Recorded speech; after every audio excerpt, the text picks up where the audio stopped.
edition of the London Session Open. Today is it's not May, it's September 13th, and it's 10 minutes past 10 a.m. Starting a bit later today, sorry about that. Few things I had to deal with this morning. Let's take a look at the markets, and we're going to kick off with the euro. So we got an interesting day yesterday, and technically the market bounced like this pitchfork. It's working out really good. Since I started using it, we said that the market probably gonna go down from here to here, and it bounced perfectly from that level. And then yesterday pretty much touched that level as well, and then quickly moved to the upside. Now, people got a bit excited about the open-ended QE, right? So the ECB will buy assets like government bonds indefinitely for about 20 billion. Now, if you look around, I think most estimations for the QE program was between 30 up to 60 billion, and that to last 12 months. Now, because it was open-ended, people said, oh, well, maybe, they will definitely keep it open forever, I guess, until inflation picks up, that is. And then the idea would be here that people said, okay, maybe that's going to compensate that the number was quite low. I personally still think it's a bit too low, so I didn't really buy that. And then I was personally anticipating a 20 basis point cut. Instead, we got 10. And, we got that funny reaction here. Not funny reaction, but I think it was just the markets sort of being a bit disappointed, I think. Now, the fact that it went down before going upwards, though, that's something different. I don't know exactly what just happened there. But trading-wise and analysis-wise, it did actually work out fine to our favor. So the idea here over the last few days is just that people were selling at the median line, and from the median line, you could probably short sell, target the lows. So you can see how we did swing up to the, we pushed up to the sell zone just ahead of the event, and then touched the profit target. Now we're back up at that level. Now, looking at the price action today, you could argue, we can still sell here. I have a feeling, though, that this is probably going to squeeze itself a little bit higher. The euro had some decent reversal, not just here, but in other pairs as well. So I have a suspicion it might actually push a little bit higher. So I wouldn't personally not necessarily sell here right now. And there's actually a bit of a conflict between my two systems. So my normal regular system would just tell you to sell here with stops here, whereas my sort of pitchfork lines tell you that you should probably short up here at 112 with stops just above here. I am personally not in a position in the euro right now. I think we will go down, but my gut feeling tells me that we could probably go up and potentially reach 111 or 112 and from here turn lower. But if you just want to know sort of the short-term aspects, well, so what can you do if you're trading short-term? I guess you could if you really wanted to sell, but I think I would wait for a very good short, just maybe selling at 111.50 with maybe stops here. And if you don't feel for that, then probably up here, probably a better idea. I'm gonna turn neutral on this one right now. GBP USD. I'm not really sure what all the fuss is about, but the market is pushing things upwards from 7 a.m.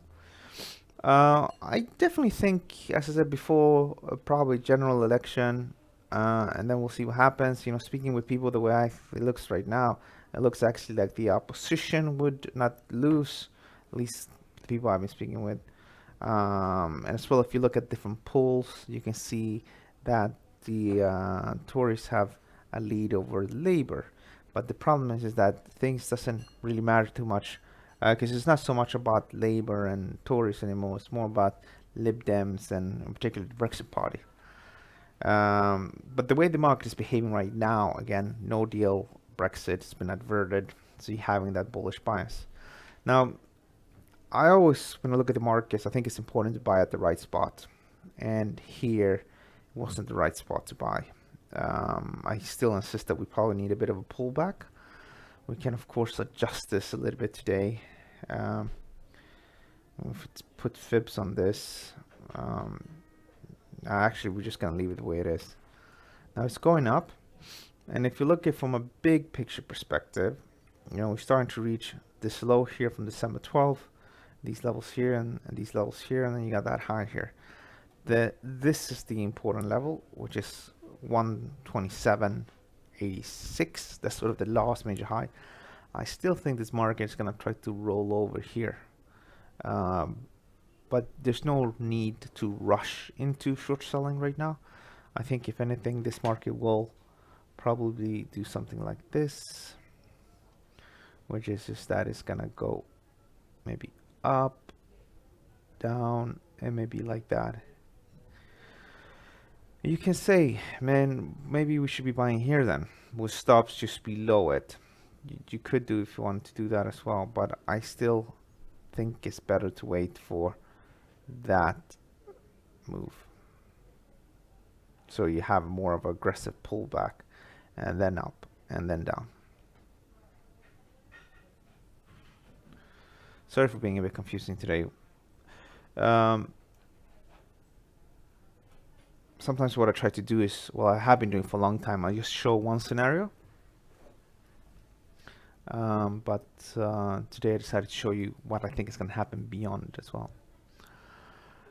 Because you always have, like this one, this is a typical one, right? So this is your dollar versus the Japanese yen, and it's quite clear that we're going lower, right? You got trade wars, global economic slowdown.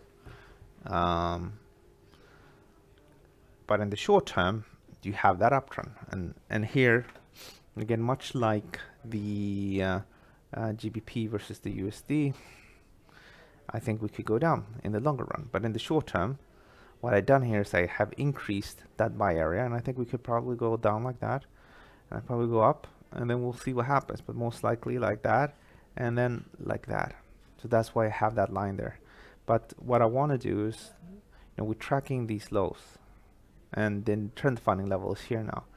And if the market indeed goes down and up, then this trend line here is probably going to go somewhere down here, and then maybe here, depending if we go all the way up.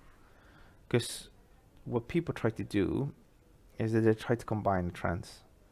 So you got this overall bearish trend, and then obviously in the short term it looks like that, and then when it breaks this level, you got a resumption. So you are having the big picture trend bearish, and you have the short-term trend bearish.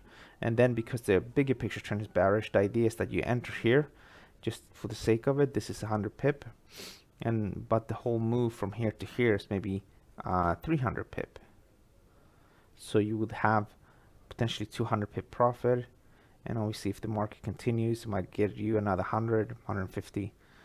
So you get maybe 300 pip for risking 100 pip, and that's your risk reward ratio. And that's what I think could happen here again. I think probably down and up.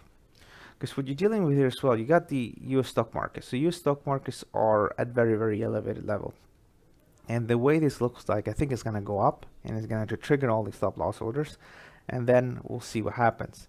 The market, of course, getting very, very excited, which it should be because of the QE from the European Central Bank and the Fed cutting interest rates. So that sort of supports the market going upwards. But I have a suspicion that at least in the S&P 500 and many other markets, we're still going to be dealing with a rather choppy conditions. So it's going to be much like the EURUSD, that the market tries to break lower, but then sort of it's been pushed back all the other way around. So the way this looks right now, I am still insisting on buying a dip if possible. Maybe at the 29.61 or maybe like 29.30, and I think people will be happy to buy in this area as long as it's above 28.86. So I wouldn't get too excited here, and the fact that this is at a high, the fact that the dollar yen is at a high as well, sort of all sends you a bit of a warning signal. Because sometimes what happens, so you have the yen being very suppressed, and then you have stock markets being elevated, and then suddenly people say, oh look, the dollar yen is so low, let's buy some dollar yen. So they push that up, and that pushes up the stock market, so they can give a bit of a boost. And sometimes it's the other way around. But right now both are at the high, so none of them can come and help each other out. And here's your German DAX. because obviously this correlation, European stock markets, US stock markets, like you will usually see gains in European futures influence the futures in America, right?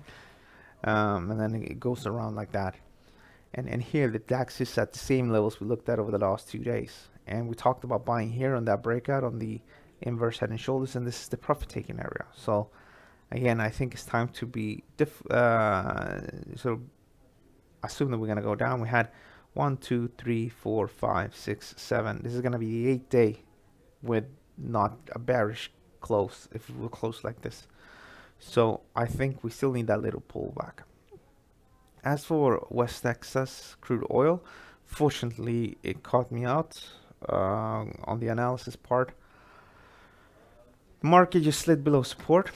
So as you know, Mr. Bolton, the security advisor of the former security advisor of President Trump, got fired about 2 days ago, and he was a big hawk.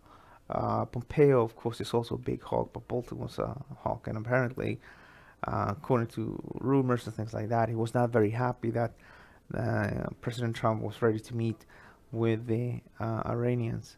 And now with Bolton gone, there's less of a hawk there. Obviously, we don't know who's going to join him. Or he's going to replace him, really. But the likelihood of having sort of more intense, because you can clearly see, and I find that really good, actually, you know, with Donald Trump. He plays really hard, but he wants a good outcome. And, you know, I think that's really good, because then there's other people, they just play hard, but it doesn't feel like they want to have a good outcome. I personally generally think that Donald Trump does want to have a good relationship with North Korea, and with money and wealth, whatnot, to that country. They should hopefully dismantle sort of the nuclear weapons. And I think it looks like he wants to reach out to Iran and tries to make a good deal, because I think he's trying to, from that perspective, trying to make the world a better place. Because otherwise he wouldn't be bothered to speaking with them, right? He sort of isolates the country, so plays really hard, and then sort of softens up, goes all the way around, and sort of tries to create something positive. In either case here, what's happening here is that the likelihood of having, you know, very strong tensions between Iran and the rest of the world, or US in particular, has declined. I'm not saying things are going to change massively, but you can see here crude oil prices going down a bit on that risk premium in global markets going away. And unfortunately, we're back into this sluggish market. And at one point, you know, if stock markets gain, if they do gain, you know, people are going to say, oh, look, stock markets are very, very, very elevated levels. Why are your crude oil prices down at these levels? And you can have a bit of a catch up. I'm not sure what's going to happen, but I can tell you within this range, and you have double top now at 58.94, and I think that's probably the better spot to look at, to be bullish on the break here. Alternatively, on the break to 50.63, so the break to the downside here. So that's what I would be looking for. As for gold prices, the market has actually, people are so keen on going long here now that they're not actually allowing for too much of a